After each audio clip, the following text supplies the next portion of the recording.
invite you to take your seats. We'll get started. We've got a very full agenda today. But before we start, I want to do a little quiz. Who here knows very much about DHS? So do you, true or false, DHS, Federal Procurement Service, can give you a traffic citation? Anybody, yes or no? Did you get one? The answer is true.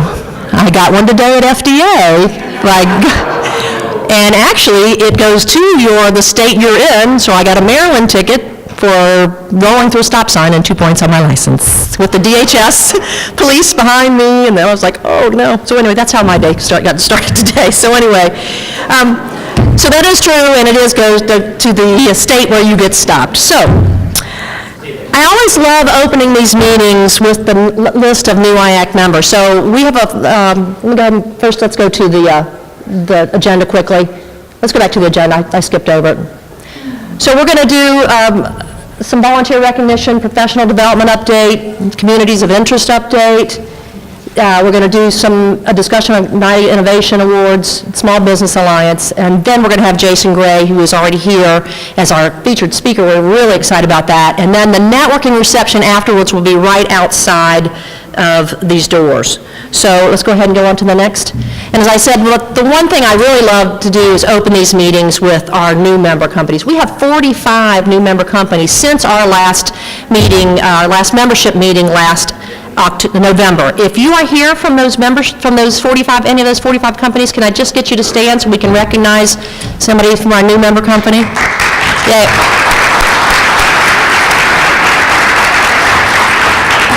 So welcome, and if I can do anything personally for you, please let me know. I'd love to help. Also, they have new member badges on, so you might want to go say hi to them, and they probably get a drink ticket, so you might want to make sure they're going to use it. Anyway, so I want to go next to our next slide. Here we are. Our next membership meeting is May 16th. During the May membership meeting each year, there's no committee updates like we are doing today, because this meeting is reserved for our executive committee election candidate statements.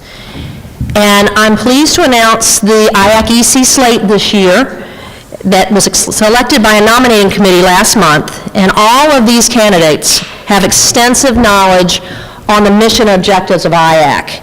And I encourage you to come next month to listen to the candidate statements, and also to find out who your point of contact is, your voting point of contact who is at IAC, so that you can give them some input on who you think they should vote for. Additionally, next month, we have Eric Olson, the CIO of Treasury, who has agreed to speak, and he hasn't spoken for us before, so you won't want to miss that as well. So this is our IAC slate for the executive vice chair position. That becomes your executive vice chair for 1 year, then you become the chair, and then you're the immediate past chair. So that position is a three-year commitment. And we have Tim Smith and Paul Strasser that are running for that position.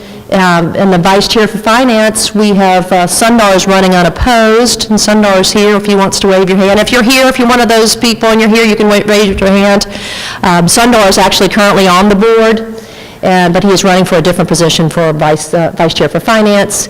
And then vice chair at large, we have 7 people who are running for that position. You'll select 4, but then we'll tell you more about that next month.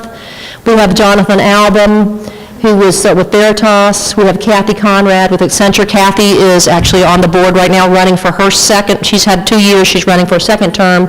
Jackie Everett as well. She's with DXC. She's running for a second term. Then we have Jeff Moen, who is here. We have Kim Pack, who is here. Scott Thatcher. I haven't seen Scott, and Mark Valchik. So we have a great slate. You'll have it'll be a very tough election, and I just want to say I want to wish all those people good luck.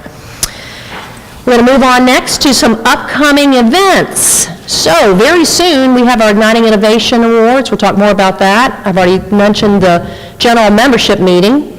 We have, and Malcolm's going to talk more about the Voyagers graduation. We have the CX Summit on the 22nd, Federal Insights Exchange featuring DHS on the 5th. And we have the Network Modernization Forum, and Tom Cuneo is going to talk about that a little bit later. And some other Federal Insights Exchange events, so I won't go through all of them. You can see them. But as you see, we are always very, very busy here at ACT-IAC. Next slide, please. I'm also pleased to announce that we have added G2G sessions. We always did a G2G session at our conferences, at MOC and at ELC, and we will have one at ELC again this year.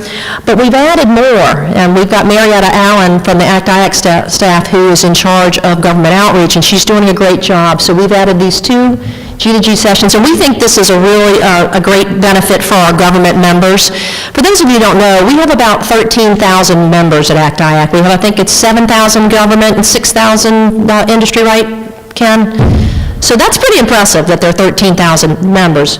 And so we want to engage with our government side more, so we did decide that these G2G sessions would be very beneficial to them. So you can see that we have those 2 coming up later this year. Also, just briefly, we have been working on a strategic plan this year for ACT-IAC. We've been working with both the ACT and IAC boards, and we have really finished the formulation of it, and now we've moved on to the implementation of it. At the bottom, you can see the 6 strategic priorities. I won't go over all of them, but I will say that making Imagination ELC is one of our strategic priorities, making that the premier conference, as well as increasing our government engagement throughout. So you might want to, if you have any questions about the strategic plan, just let me know. But then speaking of Imagination ELC, who here is planning to attend? I want everybody to raise your hand. So I'm already registered. I'm very happy about that. And what you might not know, so you know October 14th through 17th, for those of you who do not know, those are the dates this year. We've the change to Philly. There's some changes to the conference. It is a 3-day conference now instead of the normal 2.5 days. It's Sunday through Wednesday, and Sunday will be a training day. I'll talk a little bit more about that. And then it will have Monday and Tuesday and Wednesday will be our sessions. A couple of new things, though. There are no restrictions on the number of employees per company. That's big. As you know, in years past, maybe 1 or 2 people could come. So now, as you guys are planning for ELC, Imagination ELC, there is no restriction. So if people at your company say usually only 1 or 2 can go, that's not true any longer. And additionally, there's plenty of hotel space. So make sure you tell people and you go. So let's look at the next slide. That's about the training. There are 13 training courses, and when you register for ELC, you will be asked if you want to attend any of these training courses. And we have just a sampling of them. One of the classes, and I'm not going to read all of them, but it's on the website. The ELC microsite is out there now. You can get to it just on the ACT-IAC site, so you can go and see all the updates. We're updating it weekly, so the sessions are up there. The tracks, as we know it, are already out there. So we are well ahead of the game with Imagination ELC this year because we don't have a management of change to plan. So it's been really, really effective for us in our planning.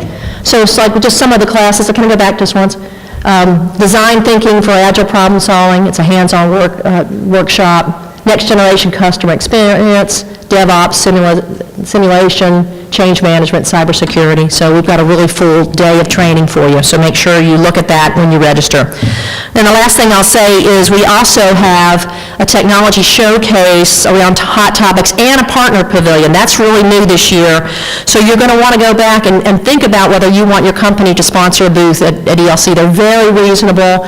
We have booths left because we just really kind of opened it up not too long ago. And there's going to be a lot of activity around that partner pavilion and the technology showcase. We're going to have a center stage right there where there's going to be TED Talks like speakers, and we're going to have receptions throughout that area. So it's going to be a real hot area. And we are in a real convention center this year. We've been in hotels. This convention center is top notch and huge. The space we have is absolutely huge for ELC. So it's taking ELC up to a whole nother level for us. And the last thing I'll say about that is that early bird registration is open till May 19th, so you will want to go ahead and sign up early so that you can save some money. Now, it's my pleasure to recognize some of the many volunteers that help make ACT-IAC so beneficial to the rest of us. So when I call your name, please stand and remain standing until I finish the read, and then we're going to have we have something for you. So, our first volunteer recognition from the Cloud Working Group, Mark Busby, Frank Helwig, Don Hewitt, for their leadership and contribution in developing the ACT-IAC white paper entitled Cloud Migration Case Studies from Representative Government Agencies, which was published on January. Do we have any of those three gentlemen here? Okay. Then next, from the Cybersecurity Community of Interest, do we see Chip? Is Chip here yet? Because thought Chip was going to be here. I don't see him. But we're recognizing Chip because for his leadership and contribution in developing the ACT-IAC discussion paper entitled Role of the Insurance Industry in Federal Cybersecurity, which was published in February of this year. So we thank those two, the Cloud Working Group and the Cybersecurity COI. And then the IT Modernization and Management Community of Interest, we have David Adkins, Harold Otho, Kira Amin, Lionel Cares, Kumar Papu, I know I saw, yay, yay! Oh, and he's here too, good. We have a few, Michael Prius, Martha Pazuka, and Simone Zeichman. And that was for their leadership and contribution in developing the ACT-IAC white paper entitled Challenges and Solutions for Small Agency IT Modernization, which was published in November, and they had subsequent panel discussions on the same topic. So thank you, gentlemen, for that. And then for marketing and communications, Jeremy Wooster Brown, who was a key contributor to the ACT-IAC Marketing Committee. He contributed his graphic design and marketing communication skills and experience to help improve strategic communication effectiveness. And then last but not least, we have Dwayne Blackburn from MITRE for the Institute for Innovation. And he led the Institute for Innovation's efforts over the last year and a half to develop, engage, and support a community of government innovators. He researched and helped the Institute implement social media tools. He regularly contributed content and organized ongoing meetings with senior government innovation advisors to oversee these efforts. And as a result, ACT-IAC's Government Innovators community has grown to over 200 members who share information about innovation on a continuing basis, and that's very impressive. So we thank both those individuals. Next is Malcolm, who will talk about professional development.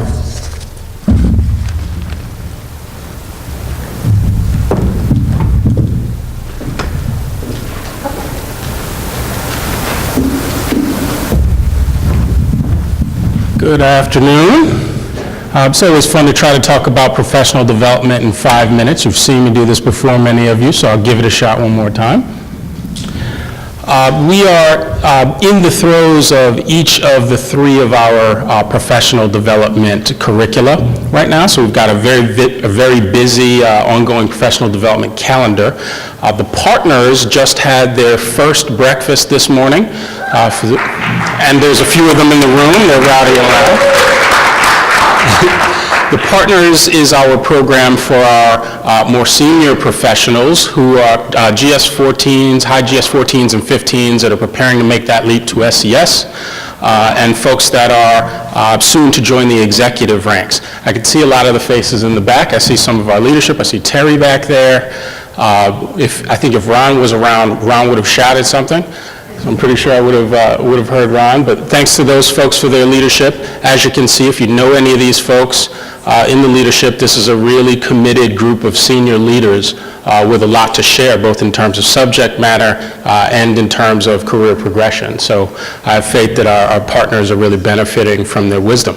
Next up. This is our partners class. We were fortunate, and here they are again.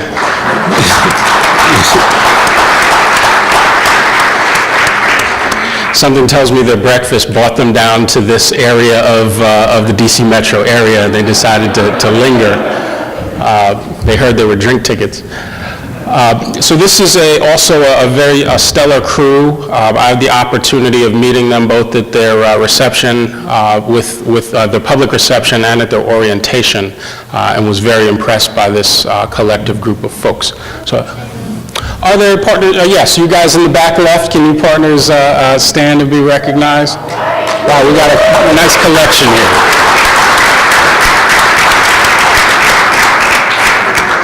Excellent. This, oh dear, yeah, there's one loud one, I see. Gotcha. Okay, our associates class is well underway. We've got another strong collection of leaders. I see Kim Pack from Wolf Den is here with us. Is any of our other leaders in the room? Sam, Betsy, Cindy. Kim is representing that group.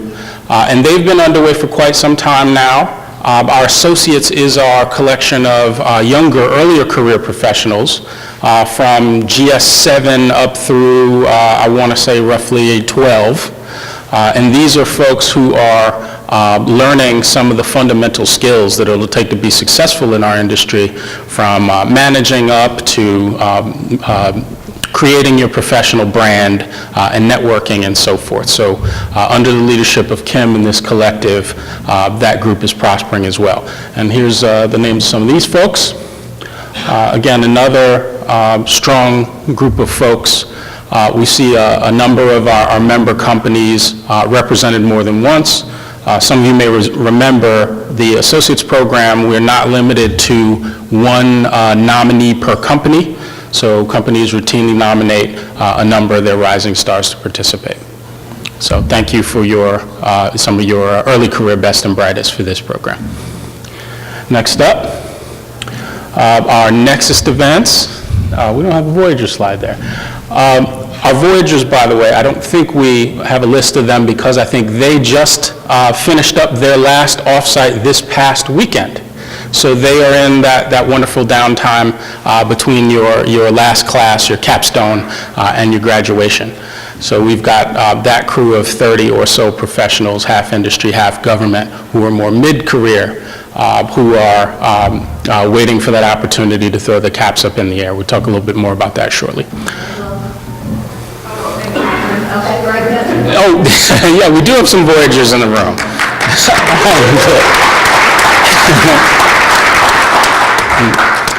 Our Nexus community is our community of folks, and those leaders would not want me to call them millennials, but they are primarily made up of folks who have not yet entered the executive ranks, not exclusively so, but primarily so.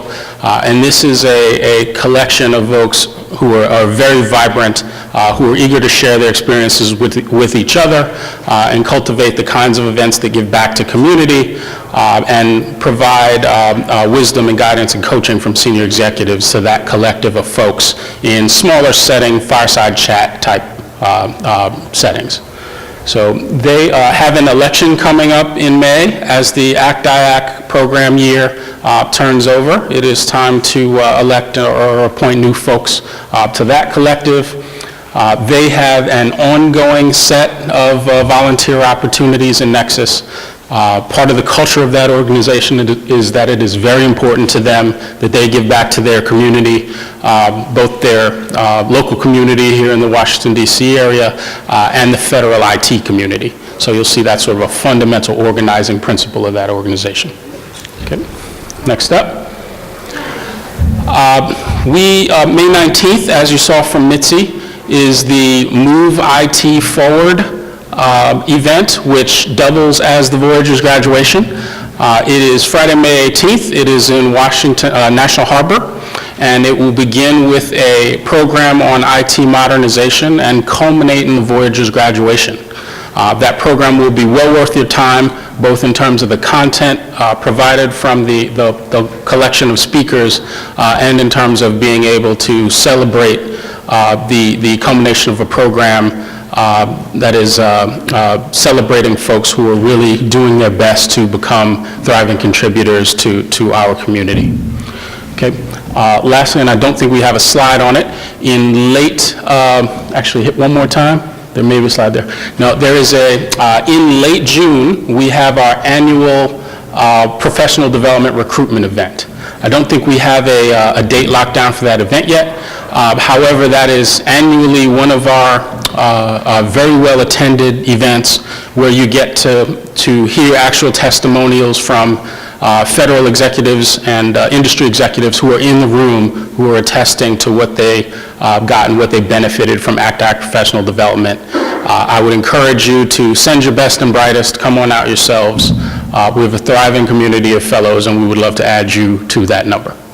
All right. Next up, communities of interest. Rick?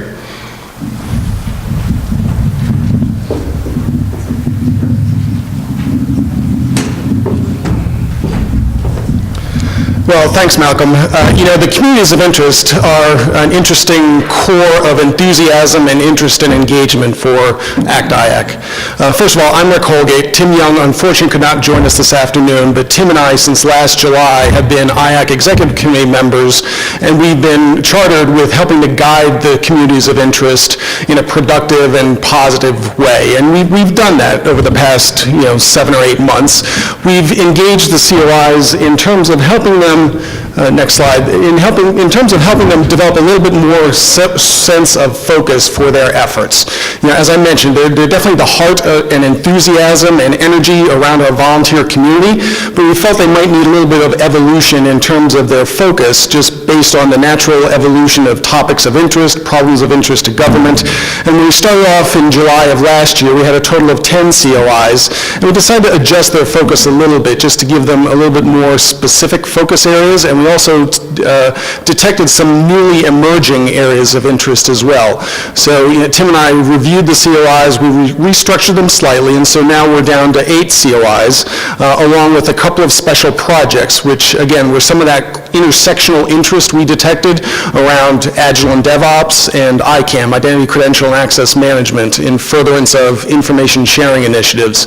And so we feel the new COI structure is somewhat more streamlined, somewhat more aligned to problems of government interest, and it's also very much aligned to the recent President's management agenda. Not to the entirety of the management agenda, but most of the agenda priorities that have been documented are aligned with our COI efforts. So that gives us a pretty strong sense that our COIs are definitely well aligned with issues and problems of interest to the federal government. And again, we don't view the COI structure in terms of number or content or subject matter as a static proposition. It should naturally evolve as the problems of interest evolve, as we're able to deliver something of value to government, and as we're able to graduate or move on to the next topic or problem of interest. And this year's been particularly active. So if you look at these COIs, they've been able to generate a lot of positive deliverables. Mitzi highlighted some of those, including some of the COI products around cloud. We had a recent blockchain playbook that we released, and which achieved a lot of recognition in public media. They also held a recent widely attended forum that definitely delivered value to the government and industry community. And the rest of the COIs have similar plans. There are upcoming forums around citizen customer experience. There's a lot of forums planned for the balance of the year, as well as a lot of ambitious and valuable products that they intend to deliver for government. So that's the quick overview of where we are today with COIs.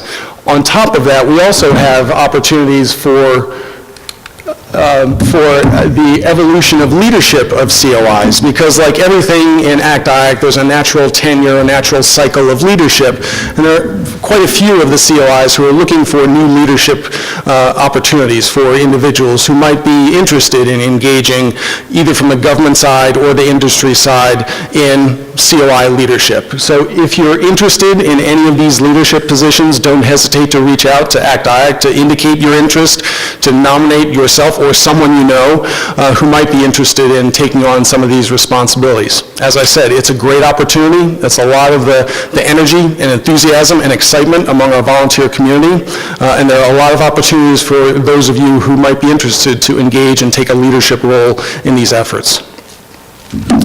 There's also, just for reference, there's contact information here for Tim and myself and Nancy Delanoche, who is the ACT-IAC staff member who supports COIs.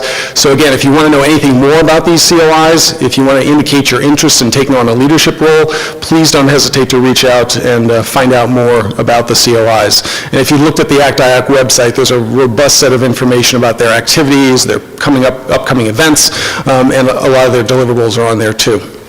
And in furtherance of this discussion, I'd like to turn this podium over to Tom and Jeff to give you a little bit more insights into Networks and Telecommunications COI and some of the work that they're undertaking today. So, Tom, Jeff.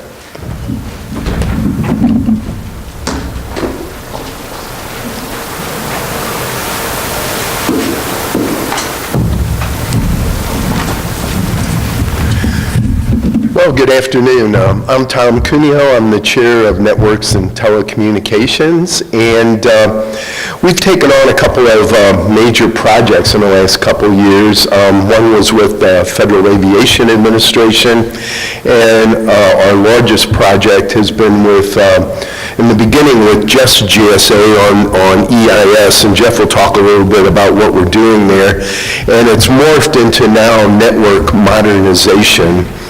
And then Jeff's going to talk a little bit about that, and then I'm going to talk a little bit about a forum that we'll be holding on June 19th. So I'm Jeff Mohan, and I'm the industry chair of the, the Network Modernization Working Group that's under the Network and Telecom COI. And we started off looking at the EIS contract. Those of you, anybody know what EIS is? You guys have all heard of it. Good. That's it. We realized that we've got a perfect storm because of all the interest and movement on network modernization, or modernization in general, within the government. So we changed the name recently to the Network Modernization Working Group. But this is just a little bit. I'm not going to go through all of this, but the point of this slide is EIS is a very, very large telecommunications contract that is used by literally every agency. There are more than 90 contracts that are going to be merged into 9 contracts for EIS, and it serves buildings and facilities from the largest in the government to a storefront that serves citizens with an SSA walk-in or a VA walk-in office or USDA local extension office, so everything in between. It has international scope. There are if you go around the corner here, you can see around the slide here, you can see a couple of things. There are a lot of new things on process, so agencies have to be able to do new things that they don't do now. Resources, there aren't a lot of people that know how to do this. This is a once every 10 years, or in this case, once every 15 years occurrence. And then the thing up in the upper right-hand corner, there are about almost 9 million inventory items that have to be moved in the next 2 years off of the expiring contracts. And so it's a technology migration from a whole series of contracts to another one. And so we said, what can we do to help? If you want to go to the next slide. So what we said was, okay, the good news with EIS is that the prices have been decreased. The list prices on the standard products have gone down significantly. The contracts have been reduced. There's a lot more flexibility to agencies. With that flexibility comes some complexity. Agencies now have the ability to do more with what they do. So what did we say? So it's a perfect opportunity to look at network modernization, look at the MGT Act, look at all of the interest in the White House, and try to use this contract as a forcing function for modernization. A couple of things that are important here. One is GSA can't do this by themselves. This is GSA's contract from a contract holder, but all the agencies have to participate, and all of us have to participate, because pretty much I would imagine everyone in here has some interest in this contract being successful. The thing that we're trying to do is to engage people who have done this before and people who are interested, so that's all of you. You're welcome to participate. Right now we've got, this is a little bit out of date, we've got more than 80 people working as members of the working group. We've got almost 40, or actually more than 40 organizations now. We've got 10 government agencies that are interested. Some are very large, some are not. We've got 2 projects going on. One project looks at something called the full service model, which is the ability of an agency to receive telecommunications services in an office where in the past they didn't have to do anything, they just ordered it up. Now they have to manage it themselves, and so we're trying to solve that problem. The other is an acquisition timeline. So the question was asked, all of these are government-initiated projects, by the way. The question was asked, how long does it take industry to respond to an RFP? All right, who knows that answer? Right. So what we're doing is putting together some guidance for the government when they put out an RFP. If they put out a massive RFP or a small RFP, they don't say, give us 30 days, or give it to us in 30 days, or give it to us in 90 days. We're trying to put some more intelligence behind it and give the government some ideas of the variables that will cause the time to be longer. So we're also looking at other projects. Again, these are all government-initiated projects. We're not sitting around thinking of interesting things to do. But I would invite everybody, we have regular calls on both of these projects. Join if you'd like, call me, send me an email, happy to have you aboard. So, Tom? All right, so next slide, please. Okay, NNT's leadership is up there right now. You know, I've been really lucky as the industry chairman. I've got some of the best telecom people in the business as part of this team, and when you look, it's pretty much a who's who. Next slide, please. So, a couple of save the dates. That's why we're really here tonight. You know, it's nothing like a little advertising for an event. So on Monday, we're going to have Larry Hale, who's Director of Cybersecurity. I mean, that's his title up there, but he's the cybersecurity guy. If you ever want to get those 2 new sins on GSA schedule, Larry's the guy. He will interview your company, or actually his staff, and that was something new with schedules, something that really hasn't been done before, where GSA is interviewing the offerer. Do you really have that kind of capability? So it'll be kind of an interesting topic for Monday. But the main reason I'm here is we're going to hold our first ever for NNT and ACT-IAC, a network modernization forum. So when we started the whole forum idea, it was, wow, EIS, $50 billion contract. Hey, you know, pretty cool. Who wants a piece of that? And it was, you know, just about every small business and a whole lot of large businesses do want a piece of that.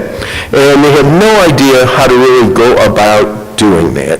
So we're going to have a forum, and a forum is usually only as good as your planning committee. So on the planning committee, we have Kay Ely, we have Crystal Philcox of GSA, we have Tim Quinn of Interior, and we have Charles Osborne from DISA. So the focus is agencies, because GSA has done their thing. Now it's time for the agencies to use this contract and try to do some network modernization under a pretty tough deadline. So on the industry side, Jim Williams, myself, and Bob Woods are the industry co-chairs. So a lot of co-chairs. Our planning calls are weekly. As I was just telling Mitzi, I don't know how you do an ELC because a one-day forum is a lot of work. So you will see these little papers around. Pick one up, take it. It'll be a great forum. And invited, and she says she will be there, as our keynote speaker is Suzette Kent, the new federal CIO. So maybe that's a little teaser for our event. So thank you. Are those tickets?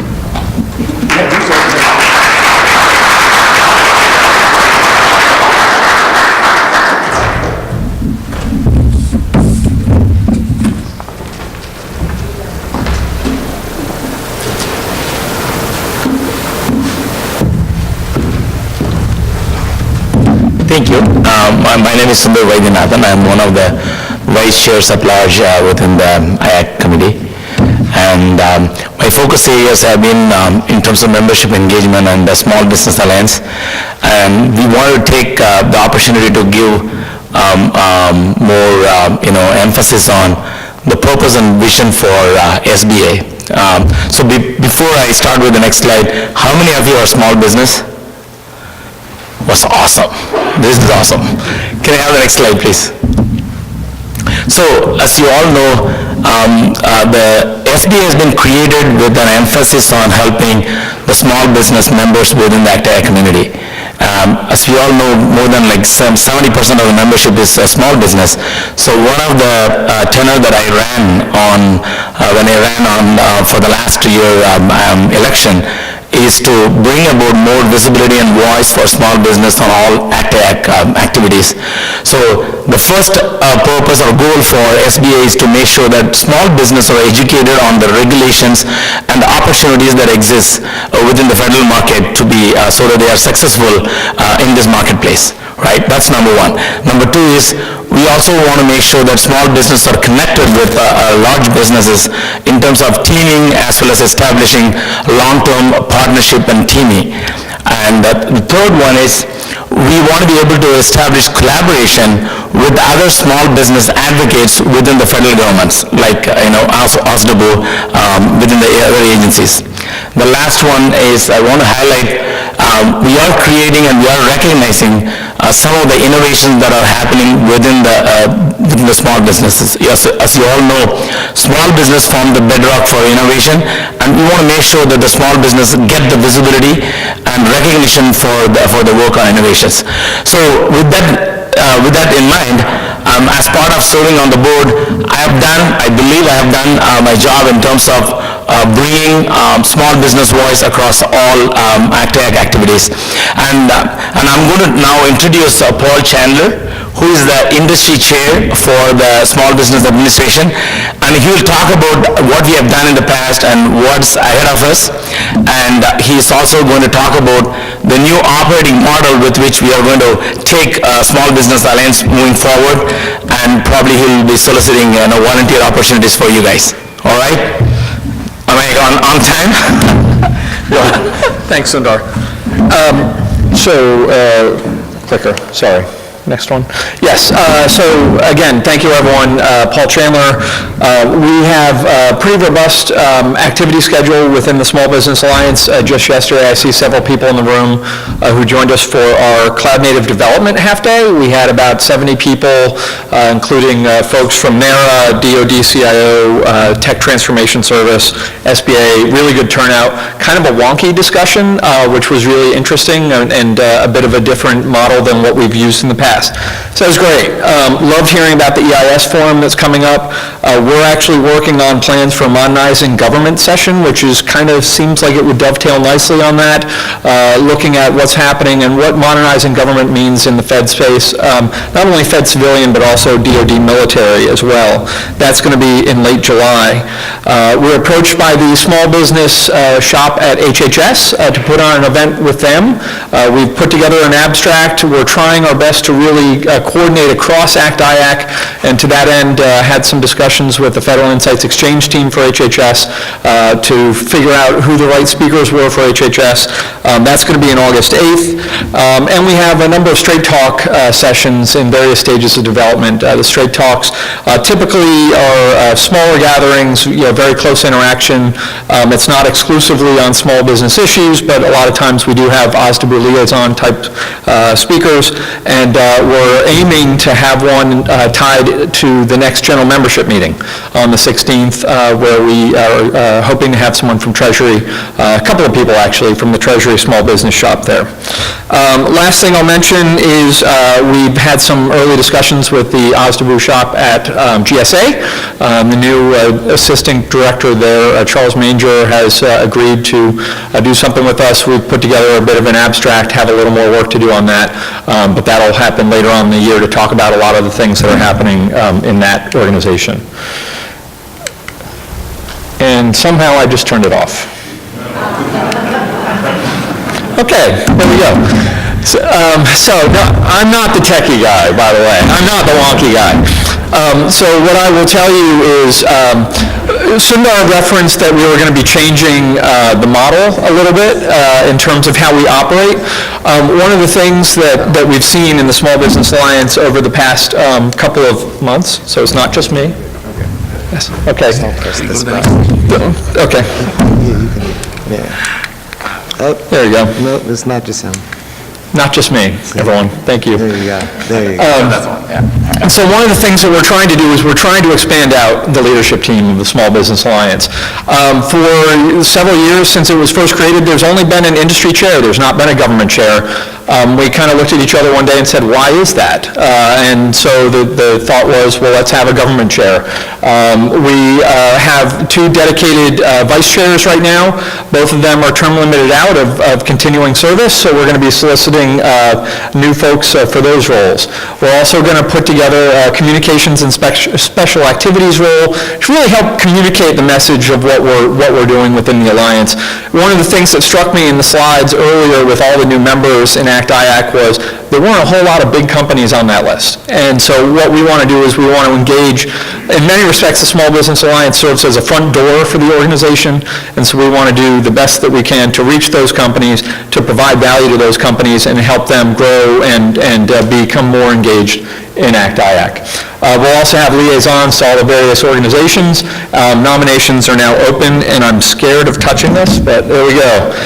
So I mentioned the new operation model, the expanded leadership team, expanding partnerships with some of the OSDBUs, collaborating with Federal Insights Exchange, and so lots of good things going on.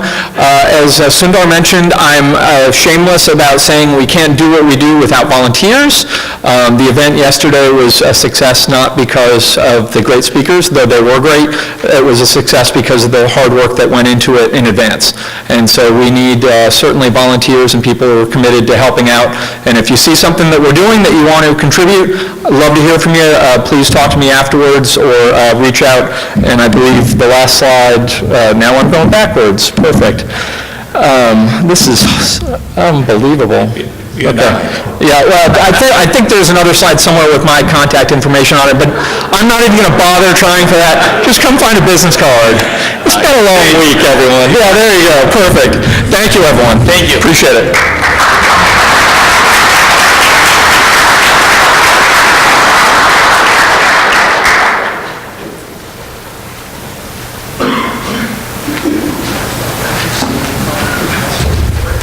So being the guy between me and Mr. Gray, I will keep ahead of schedule here. So I'm here to talk to you about, I don't think I need to flip this, do I? Paul's just the control freak and wanted to do it all on his own. I'm here to talk to you about Igniting Innovation 2018, coming up here on May 11th. This is really our premier event relative to showcasing innovation that's going on across local, state, and federal government, bringing both industry as well as government solutions to the table. On a personal note, I like it. It's pretty cool being a federal guy to really see what state and local is doing. So we're able to bring a good mix of those. A little bit about it real quick. The Institute for Innovation and the Innovators Circle has spent the past few months going through 150 applications. People applied to come and showcase their wares. We've narrowed that down to 40, and I will tell you, that was a difficult task to get it down to 40. The next task that we then have is, and I'm a judge for the third year in a row just because I think this is a really cool event, we've got to take it down to 40 to a small collection of them. I think we're going to have 4 to 8 that will narrow down to, and then the audience will actually select the winner. And to just give you an idea of, how cool and the stuff you're going to see there, the winner last year was E-Verify. Some of you may know if you've read the President's Management Agenda, the PMA, E-Verify was specifically mentioned in there and was mentioned as being the winner of the Igniting Innovation 2017. So it gives you an idea of kind of the cool stuff that's going to showcase. I won't go into everything that's up here, but a couple of the key things. We have turned this into a full day session, so it lasts all day, gives you an opportunity to interact with the 40 services and solutions we'll have there. We're going to have a number of keynote speakers that are going to be up there, and a full day agenda. So, long story short, May 11th down at the Renaissance, and come join us for Igniting Innovation 2018. And I think I got one more slide on here. Last thing, and Mitzi talked on a little bit the work that Dwayne Blackburn had been doing from MITRE really to promote the Institute for Innovation. If you're not familiar with the Institute, I won't give the whole spiel up here, but I'll be available afterwards. You want to talk about it, but there is a marketing sheet outside. We've set up a LinkedIn site. We've set up hashtags. We want you guys to be a part of the discussion. The ultimate goal is to bring industry and government together. So on that, I'll hand it back.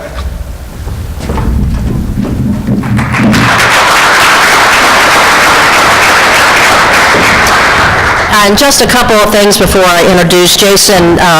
Tim mentioned the PMA, and so I did want to let you know, of course, since the PMA was released, we've reviewed it, and we are analyzing it to see how our efforts at ACT-IAC are aligned with it. We're going to be utilizing the President's management agenda as well as our strategic plan, and as we go forward to set ACT-IAC priorities, so that's a big deal for us.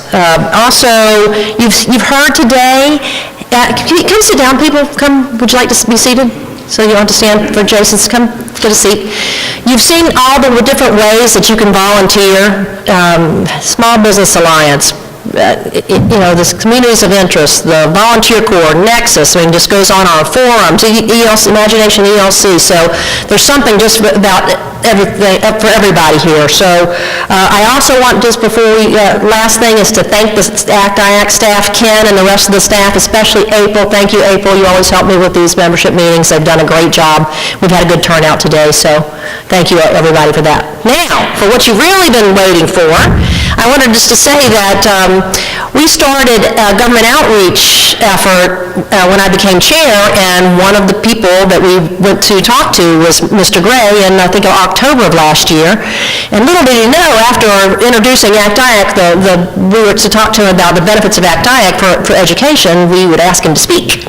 So he said yes, he wanted to wait a little bit longer, but now, so he was supposed to speak last month, and then we got snowed out, so here he is. So Mr. Gray was selected in May 2016 to serve as the Department of Education's Chief Information Officer. In this position, he oversees an information technology portfolio of $689 million in programs.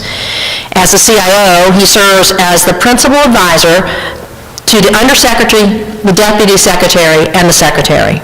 He also serves as the day-to-day lead for coordinating and managing the various functions within the CIO office, and he coordinates with and provides advice to the department's senior leadership regarding information technology.